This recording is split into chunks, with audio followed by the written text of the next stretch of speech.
this is it. This is the meat of the series today, the meat of the arguments. That's what we're going to get in just a couple of hours when this thing begins. It's going to be really interesting. I'm more interested today in what is going on with Mitch McConnell. There was another leak from his office about how he's open to conviction, how this is still a vote of conscience. But at the same time, yesterday was the second time that he voted that this trial was unconstitutional. We had that first week after the leak after the insurrection where he said he was open to impeachment.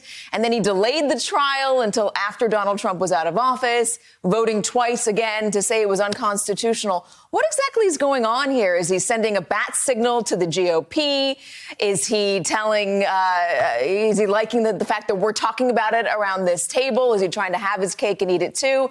And if he is sending a bat signal to the GOP, Stephanie, how much influence does he have on this issue any longer? And what is that bat signal? Yesterday, you could put Donald Trump aside and argue the constitutionality of this. But today, it gets much harder for Republicans. Think about it.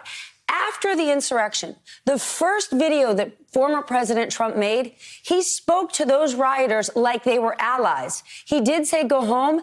And then he said, we love you.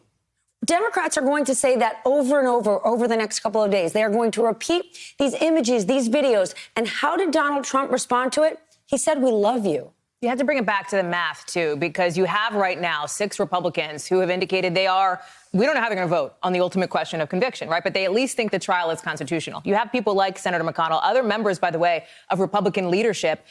Side note, Senator McConnell's team would shut some stuff down if they felt like it was out there that shouldn't be, right? So I do think that's worth noting at this point. But you need 11 more. That's a solid number of people who need Republicans, if you're a Democrat, to say, OK, I don't think this trial is constitutional, but I will still vote to convict Donald Trump. Not saying it's impossible. We don't obviously want to prejudge anything before it happens. But where it looks right now, it seems unlikely. Look at Senator Cassidy. He came out yesterday and said, I was convinced. He was listening to the arguments. I was convinced by the Democrats' arguments that this was constitutional. He admitted what we all saw, which was that the president's defense lawyers didn't make any sense and they didn't make an argument. Other Republicans said that, but they still voted to say that it was unconstitutional. They put aside those arguments. I just wonder where the indicator is here. Is it their vote yesterday, which seems likely, or is it their ability to sit there and actually take in the evidence? And who's actually going to do that? We heard a lot of talk about Senator Cotton, Rubio, Rand Paul, Cruz, Hawley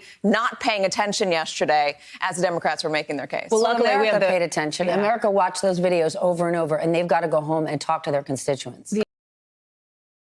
Hey, thanks for watching our YouTube channel. You should know that you can follow today's top stories and breaking news and catch up on your favorite MSNBC shows all in one place. Download the NBC News app today.